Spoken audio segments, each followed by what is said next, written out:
the table, as Faker was able to make that Ahri counterpick work for what feels like the first time consistently throughout this tournament. Look at that respect.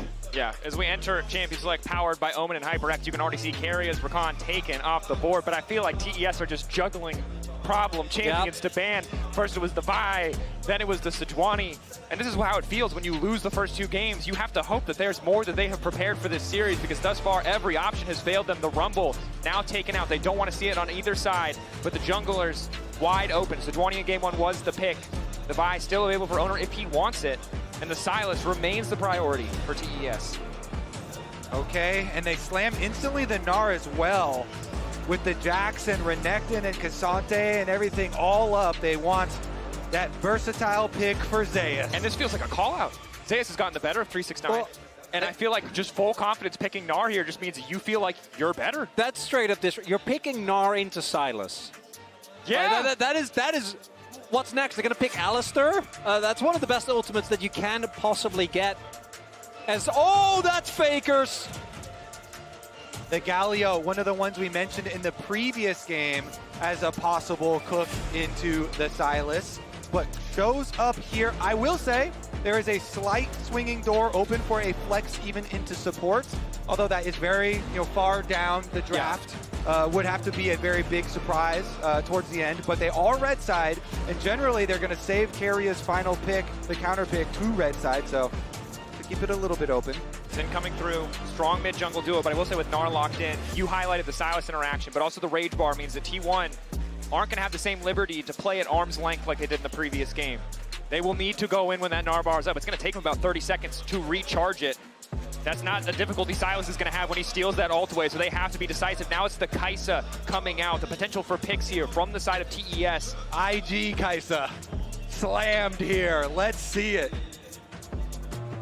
For Jackie Love, it also means that I think with the Ezreal, we already saw him have a lot of agency in a very different way. Kai'Sa does exactly that. The amount of late game teamfight carry potential you have, the possibility of poke come mid to late game is really strong. I do feel like Kai'Sa, contrary to the Ezreal, that starting at 2 items becomes a menace. You need more time, and that is a bit of a gambit given how more time in this series has always favored T1. Guma, last game, I gave some flack to Isaiah. I will remain convinced for now, after that game he played, was able to both maximize damage in the fights and never get touched. This is the struggle. Obviously, blue side gives you that first pick priority access on the Sylas. The red side for T1 means they're likely to have counter pick for support, so we're already seeing some of the worst defenders taken off the board. The Renata, universally quite powerful. Jungle pool, still relatively open against Sejuani, Vi, both been banned in this series, not banned here. Keria soaking bans here. What will be the final one from TES? These two, of course, the go-to pairings with the Xayah. And Keria doesn't have to go with another engaged support, but he very well might. It's opt to go for the Vi instead here. Take it away from Oner, who has been so good at it at Worlds with it so far. Oner's pick expected to come through here. Sejuani is, yeah. Malachi even is a well, not into a Sylas. Yeah, he already has enough good ultimate. They already gave him the Gnar. I don't think they want to give him anything else. Oh, okay. Yep, that even better. Oh, that is such a sick pick into everything that TES has literally so far. literally all of them. How many times yesterday did we see Peanut block a Kai'Sa from being able to dive into the back line and finish a kill off? And that is what TES want to be able to do with all these champions. Find these isolated targets, pick them off for the Galio before anyone else can get involved. Also, like you're running again, a dive, a short range comp into Poppy Galio. That's also always going to be tough. I think you need to go for something like a Hail Mary, but it's still a flex. You're literally diving into anti-dive right now. Yeah. You are full diving into full anti-dive. That is a scary proposition for TES. That's not great. That is a very scary proposition for TES. But you can't pull off the brakes now. You're already really committed to full dive, so they're going to full send it. But T1 have literally some of the best, if not the best, anti-dive in the entire game drafted for themselves. Also, just Mertrez is insane in this game. The damage reduction, the tenacity. Now, again, the Poppy remains a flex. We saw Peanut bring it out in the jungle. Poppy support, super popular at MSI. Less successful here at Worlds thus far. What is the angle? Ooh. We don't trust Keria, guys. Don't worry. We'll see what actually ends up getting locked in here. I do think continuing with the theme of counter dive definitely is the way to go. The global pressure. Oh! The Pike! And that goes all the way back to the DRX Keria days. This man loves his Pike. It feels so poetic against what could be an elimination game for yet another LPL team against T1. Another name on the list for T1. How many times have they taken down an LPL representative? How many times have they knocked down the hopes of this region? It's volatile, it's explosive, and I'll be honest, it's pretty damn risky, but T1 are gonna go for the Pike. I think it's a really good pick into stuff like the Xin. You know, they want to try and pressure TN and look for picks on him. The jungle plus support duo here is just so lethal. Poppy already counters Xin mobility, which is very limited to begin with, and Pike can punish it over and over and over. You burn that Xin flash one time, it feels like support jungle is massively, massively in the favor there of T1. They also have legendary Faker at Worlds, Galio, at their back, ready to throw down Galio ultimates. I foresee the beginning of this game, Oner and Keria being able to run wherever they want and determine the pace. And again, a game where Keria has so much agency. We haven't seen Pike since 2022 Worlds. This is a champ that, similar to the Rakan, can be anywhere, can dance around a lot of these picks. The difference, Pike does a hell of a lot of damage early on. If he goes for the Hail of Blades, this is going to be tough to match. Plus, it's a huge pressure on your mid lane matchup because this Galio pick into Sylas is already threatening, has so much setup potential, and now you're going to have to worry about Pike roams from bottom lane, Poppy possible ganks as well from Oner. There's so much potential here. TES, though, they have to dig deep. Our whole site has to be on TES right now. This is a must-win game for them to keep their year alive.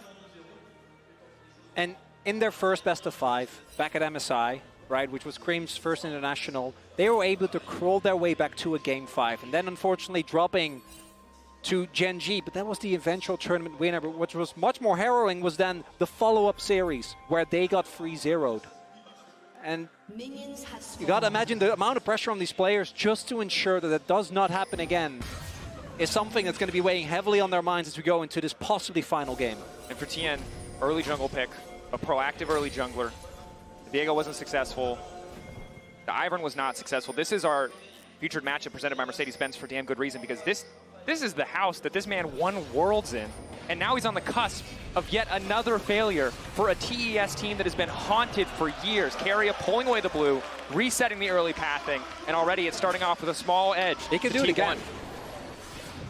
Pike value showing up already here for Keria. As you can see, Oner on the opposite side of the map because of the lane swap, starting on enemy Wolves with the Poppy and cleanly clearing their side of the map.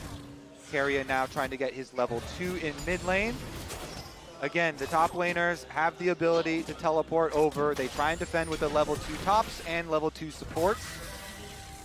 This pairing of Gumayusi and specifically Zeus and Gnar to just mow down turrets is something that T1 have been using actually really consistently. They love this pairing of Guma together with Zeus on a pick that can actually push nicely early. We'll see how much value they're going to get out of it this time around. You can see level 2, they'll just delete that wave, the power of the Boomerang, as well as the Feather Collar. Faker and Keria try to get a bit of work done in the mid lane. Again, Pike alone does a lot of damage in those early levels. A Bone Skewer into the triple auto from Halo Blades, usually enough to take about half the health of any level 1 or level 2 champion. So Keria's going to try and slip in for the defense here. Oner actually went back to base, so they're going to teleport in top lane and try and 3-person defend, but Keria getting pushed out from even getting to the tower itself. Oner is on the way walking. Guma is also walking, so they keep Zeus topside while everybody else from T1 walks. Zeus, able to snipe a little bit of XP there without having to overcommit. Waiting to see if the TP would come through. Getting so much. 369 delayed on the recall. Ooh. Keria stunned. Pike squishy early on, but obviously get to the drown, keeping him relatively topped up. That stun had hit so close there. Does not get the stun under the tower though. Yeah, because Jackie actually did have turret aggro, took one, which is why his health bar kind of got chunked. The short-term benefit definitely here for TES. The advantage that T1 got out of that is that Zeus still has his TP. Whereas 369 had to use it to go towards the top half of the map. But early gold lead, as you would expect in a lane swap, goes to the team that has their normal lane or has their multitude of members towards the bot side of the map. Yeah, teleport advantage and experience advantage for the Gnar here, for Zeus. And an exceptional performer for this squad. Again, last couple of years, he has knocked out 369 as well, regardless of 369 being on a different team. Will be the third year in a row. And sadly for TES, JDG was in semis both times the 369 was knocked out. It was not a quarterfinal. But they might not even get to see semis. Might is good. Mako chase. Phase rush as well, so he'll be able to get another auto down. Just zoom after Mako, ensure that he can really just not do anything on the map. Carry on the way as well. See how deep they go with it. Follow-up stun, forces the flash. And Mako has to respect this because the burst damage in early levels from Poppy and Pyke together is incredible. Yeah, Keria was pretty deep, so he ends up having to flash himself as well. Oner was already rotating to this top side. TN, can he cover this dive? 369, not really great wave clear. Meganar fading away. Zeus a little bit more vulnerable. You can see that XP advantage paying off as 369 tries to get what he can. But he doesn't have TP, so any damage that can come down onto him is gonna really stick. Yeah, Zeus with the experience advantage, with the teleport advantage, chunking away, poking under tower, working away at half of a turret plate already. Right now, T1 constantly active on the map. TES doing a good job of at least staying even in terms of overall gold. Kind of forced to respond to what T1 is doing. Hook is excellent. Follow-up is there. Ignite 2! It's a clean combo! He knew! The setup, again, as we said, is always available in the Galio-Sylas matchup. Keria is there. They easily execute. And T1, they start their snowball. They craft it in the lane swap and in mid lane first. And it's the Pyke that gets the kill as well. And there's a lot of supports where getting an early kill doesn't feel too impactful, but this pick snowballs so insanely well when you can get the early items. And we'll see what the early itemization choice is, if it's still something like Umbral, if he wants to provide that additional utility to the team.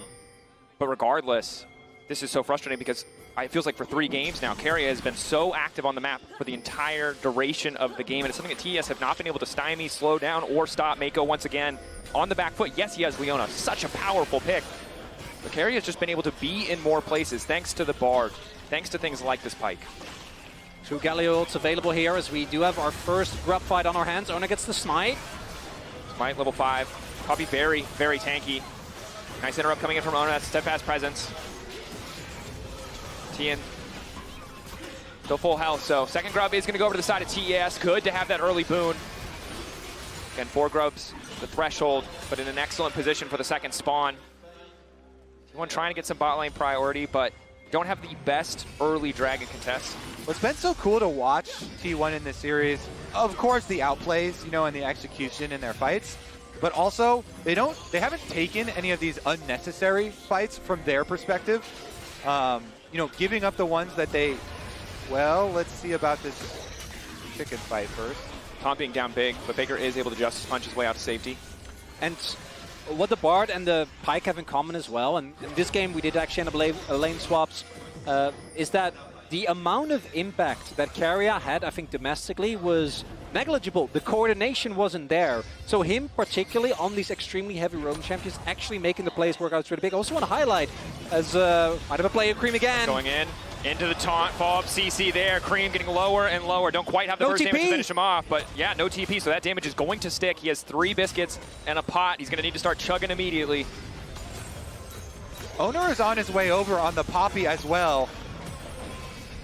They're just pushing him out. Look at the zoning. You don't have to even go for too much more. You just push Cream away from the big old minion wave. Deny a couple of minions there at the tower. Make TES call the rest of their resources. Call over TN, call over Mako to even help Cream be able to salvage the minions. Something I do really like, want to highlight this, even though it is going to impact the team fighting, is that it looks like 369 is actually going for AD cannon. Because you already have the Kai'Sa, you have the Sylas, you're not really in need of AP.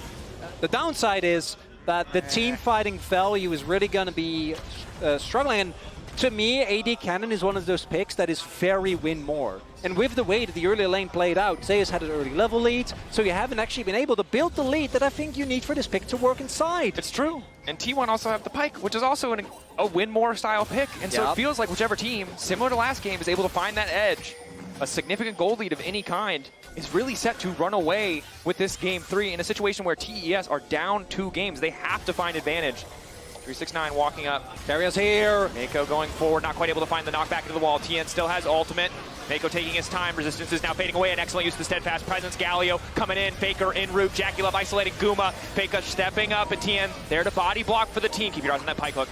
TN pulled over the wall. Oner not quite able to find the wall bang. TN now forced to retreat. Cream going in. Hasn't taken an ulti quite yet. Ulti response from the Poppy, though. Can just keep the channel going, get that cooldown down to 15 seconds. And Zeus just trying to clear this wave as quickly as he can, but Mega is getting stacked. He has flash. Zeus should be in trouble, but he makes the move first! He looks him dead in the eye and says, I dare you!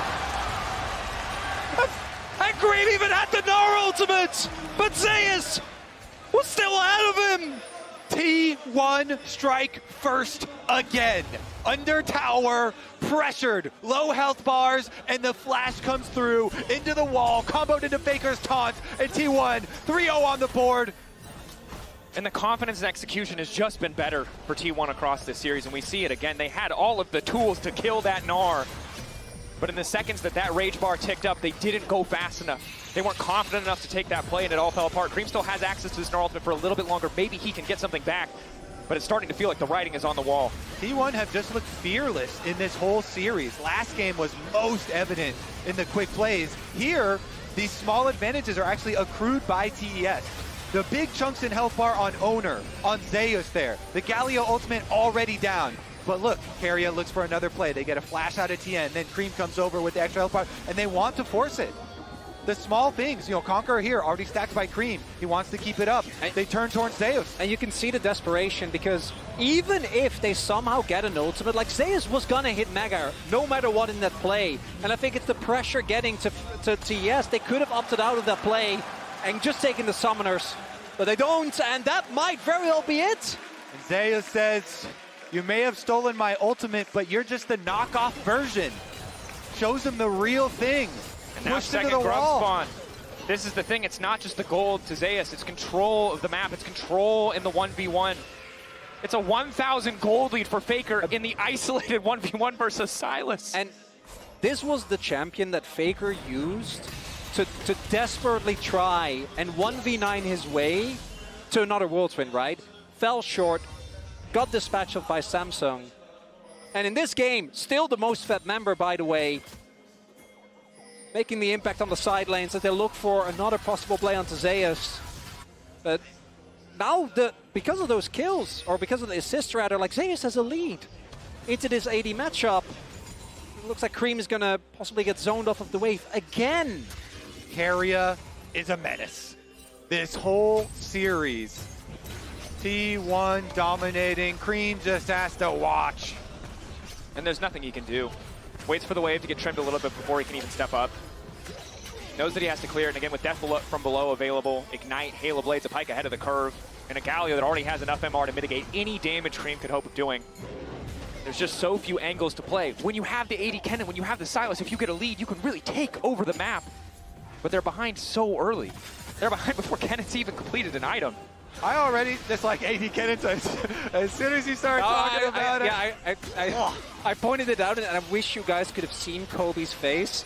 Because I'm like, oh, maybe, you know, and Kobe was not. I mean, he's not having it. I mean, dream scenario is you can like get to a point where you're playing side lanes, but they haven't been able to play. You're also playing into Galio. I know you have Sylas, but even then. Also into Pike, right, who can just collapse on the side lane so quickly as, again, Keria continues to wreak havoc. Good on TES. They are able to grab the objective. We're better on the setup. Did get the push out. Still behind, but holding on to something in this game. The idea is we can play a large map. We can try and draw them apart. We have Jackie Love on Kai'Sa. We can try and make some trap plays. Try to collapse, but because they just keep getting behind so early here to T1 by simply outplaying them, it just seems like it is so out of reach. Look at the siege. Guys, Mid lane turret is just getting obliterated. TES continuously getting bullied off these turrets, and they have another desperation play in them. But like the gold lead is very quick. We're talking about 3.5K at 30 minutes. What's terrifying is as the series has progressed, T1 have gotten more dominant in every single game. And yes, last game was slow. It came down to 1 or 2 fights, but they had executed when it mattered. TES need to be willing to get aggressive. They need to be able to fish for these picks. This one probably won't work because Faker, again, doesn't take damage. He is Mercs and Hollow Radiance.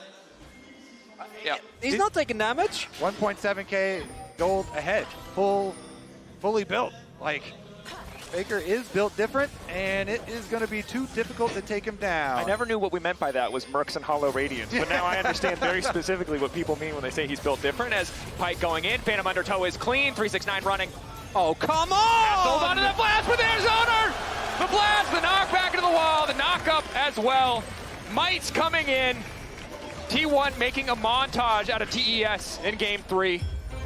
TES coming for the closing on the blade. Don't do it to him, MasterCard. Don't do it to him. Oh, the lane economy is bad. The economy is difficult. The economy is rough for TES again. Need to find angles, need to find fights, but a 5K gold difference before 15 minutes. TP in. T1 know they're stronger. They just want to keep fighting. They want to further cement their lead. Zeus raised perfectly stacked Cream. A chance of redemption. Can he find the angle this time around? The hook back. He's forced to flash away. Zeus shepherding them in. No play here for T1. Maybe a bit over eager. Looks like mid will fall to the minions there. So T1 not even going to be that sad about that trade. Another hook. Jackie Love forced to cleanse. Not quite in range of the taunt. T1 almost getting the perfect combo. I'm going to have nightmares about Keria's Pike, honestly. I was about to say, is he going to hook you next? Well, I don't know. Hold on to me. I got your Kobe. Don't worry. We're not going to let him get to you. Keria's going to hook you down everywhere. to the stage. The problem is, Keria is not only terrifying TES, he's also going to ruin solo queue. Because everyone who thought, you know, maybe I don't need to play this champion, maybe it's not worth. The bards and pikes are going to be everywhere. The bards and pikes are out tonight, boys. Halloween is coming early this year. I want to give a little piece of wisdom by Keria himself. You are not T1 Keria, and your team is not T1. Do not attempt to play this. And we're making jokes because it feels like this game is just completely out of control. Maybe TES can find the turn. This has to be it. They have to get something here, but Oner's already walked away. Taunt coming from Faker. Nice ulti coming in from Cream. Oner set to fall. That's one. They could get a tower as well. The minion wave on bottom side. Maybe they can just push out this wave. They're not done. Keria going in, finds the initial stun. No, Tien able to sidestep on the Phantom Undertow. Guma. Gnar there for Zeus. Wall up there, coming in as well. Zeus getting lower. TES trying to hold on to the fights. Tien now chasing in. Jackie Love quick to follow. Guma has the ulti, has the cleanse, has the flash. Feathers go up, comes down, walks away, knows that this is not their fight. TES striking back in this crucial Game 3. The second kill plus, they can keep pushing. Another hook. Keria's not done. Jackie Love's out of tools. Going to the depth. No, it's clean! This man plays Pike. You love to see it. The ult. Not there for the execute. There for the range extension on the Phantom Undertow. Still, TS got to focus on the objectives. Tower that they were pushing towards on the bottom side. They need every bit of gold they can find on the Rift, and they find a tiny bit more there. These are the moments where if TES is going to make their way back, it's going to have to start small, individual pickoffs. Yep.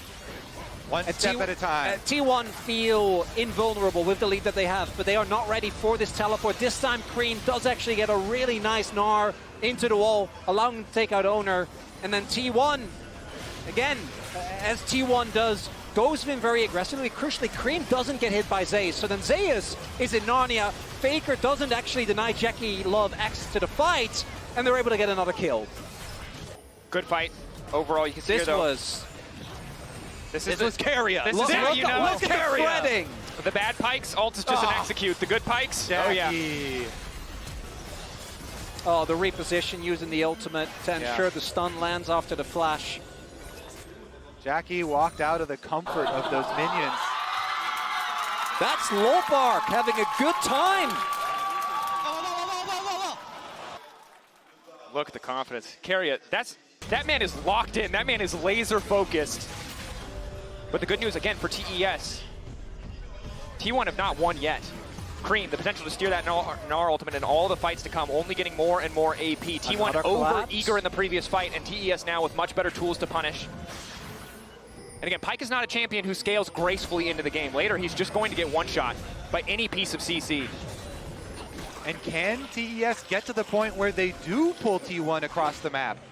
Now that both side lane towers are down, they're threatening these trailing plays, walking behind 369 as he pushes up. 369 with the teleport available as they go for the jungle invade. Oner again with the smite actually secures. Steadfast presence comes out a little bit early, perhaps. T1 walking away. TES starting to move up. You can see them grouping so much. No one is responding to top wave yet. They're going to send Cream to catch it. They're going to at least clear out mid, try to use that pressure to get some control somewhere on the map. With the game state, again, 4.5k gold lead, definitely quite rough. My main thing, we haven't really talked about him yet, is the fact that Guma is disaccelerated. Specifically, him on Xayah gives so much additional safety in team fights. I think we saw in the previous fight he wasn't really able to be a big part of it, which was a large reason of why TES was able to actually make the plays. But Jackie only sitting on an item. We talked about this, the spike for this Kai'Sa isn't really going to be the same way it was, and that was also a very different game state with the Ezreal being even, as opposed to really far behind. But you really need that third item before you become a big menace.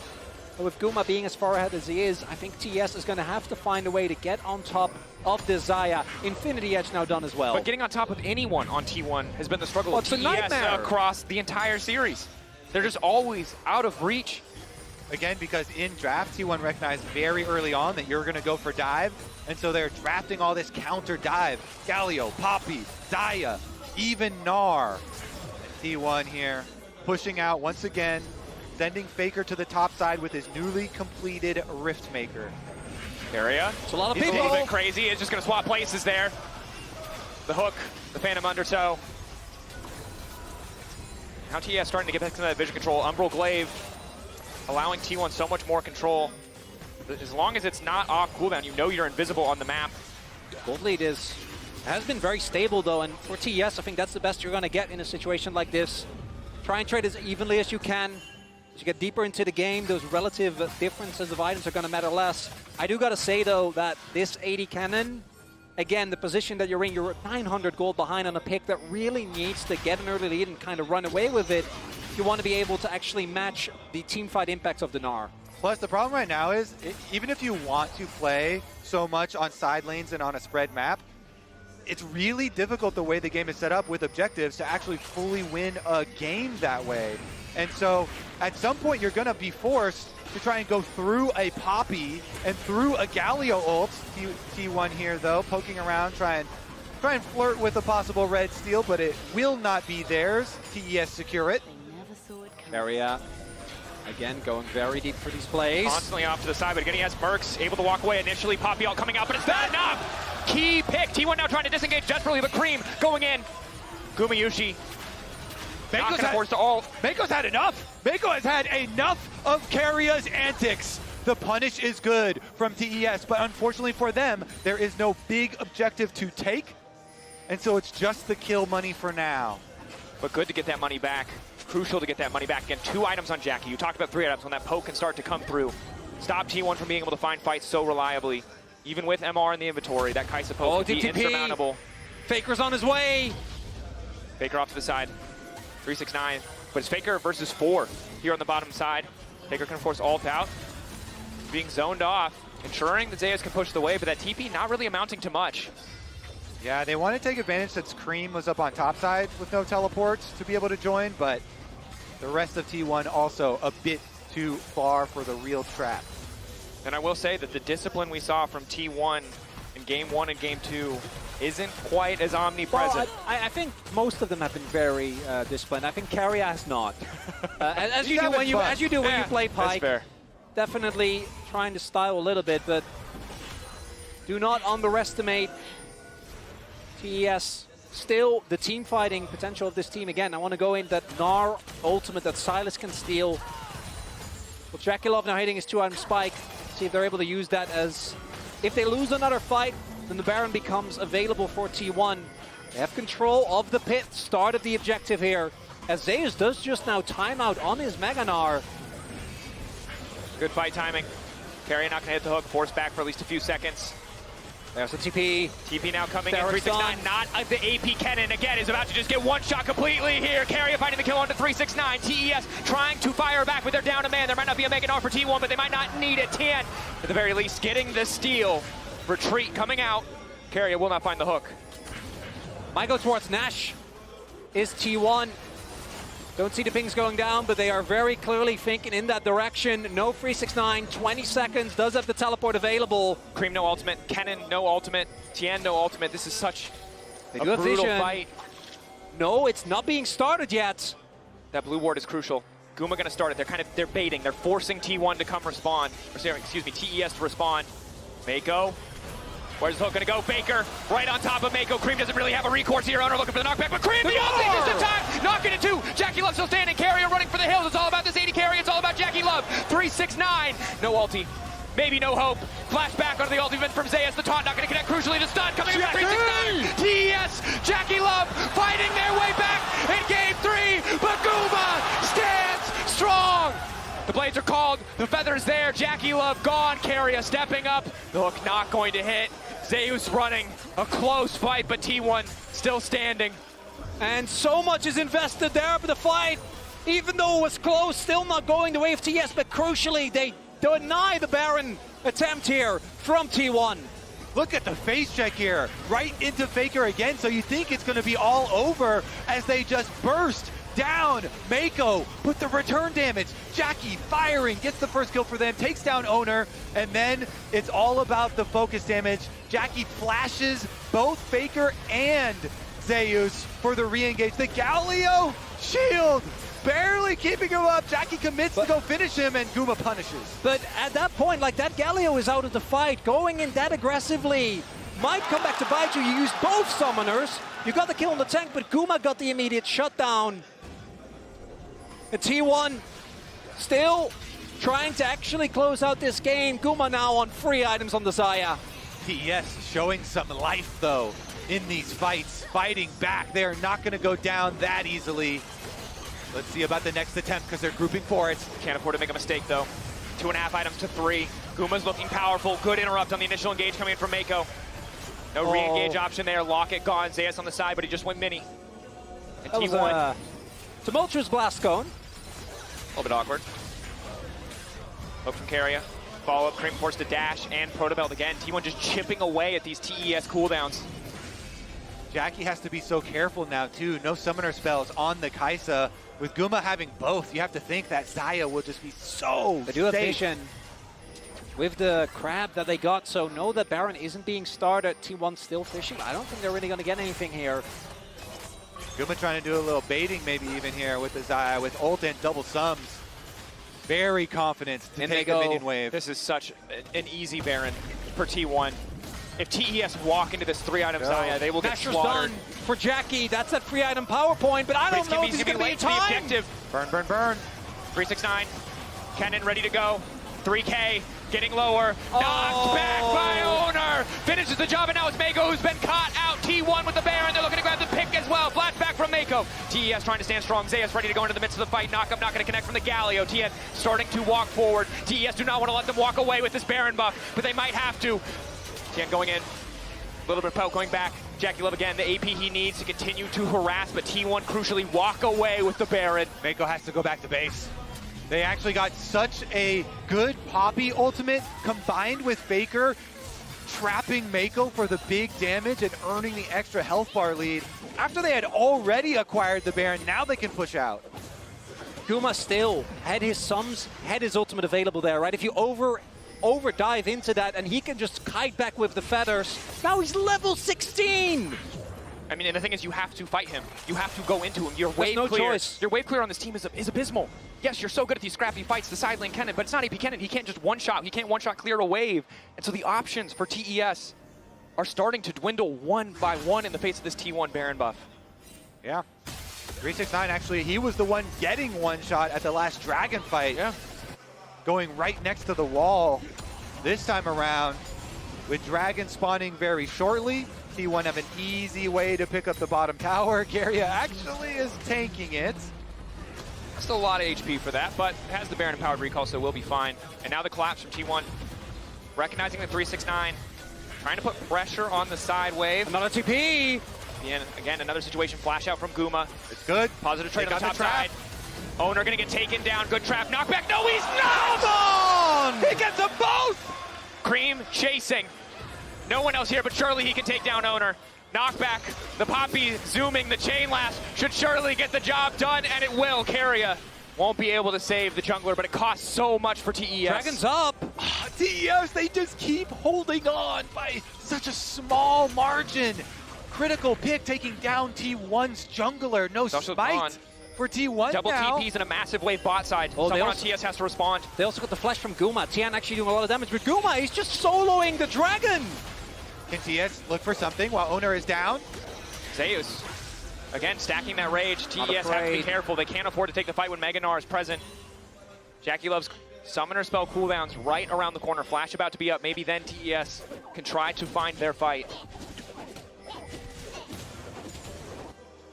And TES, they don't want this to be a repeat of their 3-0 at MSI. Trying their very hardest, still clinging on to this game, even though it is tenuous. Jackie Love about to hit his Void Staff, slowly getting closer to the penetration item for Cream as well. But I do think, again, if that damage doesn't land on the Guma, I don't know how much of it matters. Initial hook, just a bit of poke, though. At least no Mako's there. He's low. Guma isolated, forced to ult a little bit earlier than anticipated. Phantom Undertow to try to cover the retreat. T1 backing up. TES looking to gain control of the mid wave. Meanwhile, 369 in the bottom lane, pushing up, putting that pressure on T1. But T1 might just look for the 5v4. Area hook going wide. Still has the spell shield for now, however. Guma can just heal up off the jungle camps right now, but the split push is taking its toll. Another minion wave here up to the tower. 369 taking away extra turret health. Meanwhile, T1 actually makes a cross map play. Tier 2 likely for Tier 2, but Cream is stepping up. Gonna take him a while. For Barrett at 80 cannon. Going in, finds the initial stun, steals away the Pike ulti. Keria instantly gone, knows he can't afford that one. So it will be the trade in the end, but good defense from Cream to stop them from getting anything else. Look at Jackie. See if he can find a W. Doesn't look like it. Keria not gonna give him the opportunity. Keria is incredibly, incredibly vulnerable when that spell shield is not available. TES holding on, sticking in this series, just barely. See big item completions coming through for T1 though. It gets harder and harder and harder. Oh, Maul for Guma. I mean, they're so much magic damage. 80 cannon is, it's tough to balance. But he kind of has to with the comp, right? The reason he's doing it is because Jackie wanted to go AP Kaisa. 100%. And AP Kaisa is incredibly, like the poke is so good against the T1 comp that really doesn't have any poke of their own. So there's a world where, as it starts to even up, as these goal differences start to mean less and less, where TES can just sit at arm's reach, the same way that T1 have done to them the last two games, they just poke with this Kaisa. Breakpoint though is going to be this Baron fight, because T1 is 100% going to try and take that. While their lead is as big as it is, 3 items on Zeus, 3 items on Faker, 4 items on Guma, but we are slowly getting to the point where, as you mentioned, I think particularly Jackie Love having the agency, looks like he's going for the Crypt Bloom, trying and get the poke, trying and keep that backline of T1 guessing. How much power is in that IG Kaisa, that world champion? Is it enough to put a stop to T1's dominance in this series? And this is a team built on legends of years past. 369's won MSI, Jackie Love, Mako, Tian, all winning worlds on different lineups in different years. To go out with this again, to go out with, well before you're supposed to, against a T1 that no one expected to perform at this tournament. Against a T1 that took down so many seeds of the LPL, each and every single one of them last year, would be crushing. In a city where Tian himself won worlds. Yeah, there it is. As expected, T1, look at the darkness, Umbro Glaive. It's only going to be the poke from Jackie that can try and provide a little bit of vision in the darkness. Another Baron, another round of baits. The dance continues. T1 have gotten so many picks throughout this entire series baiting on Baron. Now they're just going to try and burn through it again. They start damage. It's just gone. Guma's not even showing that he's doing damage to Baron. He's poking at mid, now they go. The Scryers is there. TP immediately coming in from 269, but he's behind the team. He's not looking to play for the flank. Objective getting burned down. Tien doesn't really have access into the pit. Two-man taunt coming in as well. Keria starting to step up. Solar Flare going a bit wide, but it's Cream on the flank. Cream has to do so much, but the feathers are there! Oh, Gumayusi was just one step ahead. The flank denied, but the rest of TES trying to make good. Oh, what Cream put together. Faker is down. T1 just have to leave. The price they paid for that Baron. Does mean a possible soul point here for TES. As that exit kill was big, the TP to come in. They have to force the issue right now while Faker is dead. And not allow T1 to use the power of this Baron buff. Cream still has the Nora ultimate. Still that lingering threat. Guma, flash, cleanse, ult. It has to come down to him if they want to stop this. Keria's behind them. How much can the Pyke do in isolation? Spell shield there. Waiting as long as possible. Heart attacks. All game long. T1 doesn't have to go for this though. They can just push with Baron if they decide to do so. They want the fight. Meganar stacked, ready to go. Cream again on the flank, the objective already down. Again, TES, good discipline. They walk away immediately, but they need to take care of these waves. One cannon minion here for T1 to push with. Don't know if they'll be able to do much though, because Faker's got to catch bottom. And credit to TES. Yes, they concede Baron, but at this kind of deficit, it feels like an inevitability short of a desperate flash in. Cream has a decent flank. It's interrupted initially, but that kill onto Faker buys TES a bit more space, a bit more time, slows this Baron down. There's only 90 seconds, 3 waves more left on this Baron buff. They've already handled 2 of them. Yep, TES getting options for themselves. Jackie able to poke with the Kai'Sa W's now. Options for the side lanes as well. They don't have teleports currently, so T1 should have the big advantage in side lanes and looking for the trap play. TES might have to worry a little bit, but Jackie continues to grow. Level 17 now for that Kai'Sa. And Guma's maxed out. Like, yes, level 18 full build now. Finishes his BT, which I do really like into Kai'Sa specifically. The extra sustain makes a big difference because this poke really hurts with Clip Bloom now done. But it does feel, again, with some of the mid-game discipline lacking from T1 and TES not giving up, not taking the punches, but instead looking for counterplay, have given them another opportunity to try and claw their way back into this best of 5. Credit to TES, this game looked done at 15 minutes. Oh yeah. And they have fought back. They have found a way. They've punished T1 where they can. They bought the time that they needed for Jackie Love to scale up, and that's the most you can do. And now the question is, as the fights are starting to get closer and closer, and the gold lead means less and less, can they find one more fight to even up this game? Jackie with the Knight's Vow on him from Mako, and the hopes of TES resting on his shoulders. Can they find another pick? They can't just dive in. Is the problem. Their engage is fairly lackluster, right? You're only looking at Keria trying to hook, and that side wave is getting pushed in again. Mako has pulled out a few plays though. See if he can do it again. Some snappy flashes. We talked about it earlier, but Keria's at the point in the game where if he missteps, he dies immediately. Hook not going to connect. Mako taunted. Wind becomes lightning. Fighting in the choke, though. Difficult against Guma, who does so much work. Easy kill pick up. TES! Caught napping! T1 obliterate them in the blink of an eye. Is that really how it ends? Just like that? There's no Jackie, there's no Cream, they can't go these waves! T1 continue to march forward undeterred, unstopped. Tien barely escaping, but T1 aren't done. They don't even have a wave, they might not even care. Zeus goes in for the crunch. The wave on the way, T1 looking to knock TES out, the inevitable march forward. T1 refused to lose a best of 5 to the LPL. They add TES to the long list of teams that they have taken down. T1 at Worlds are Titans, and they move on to the semifinals.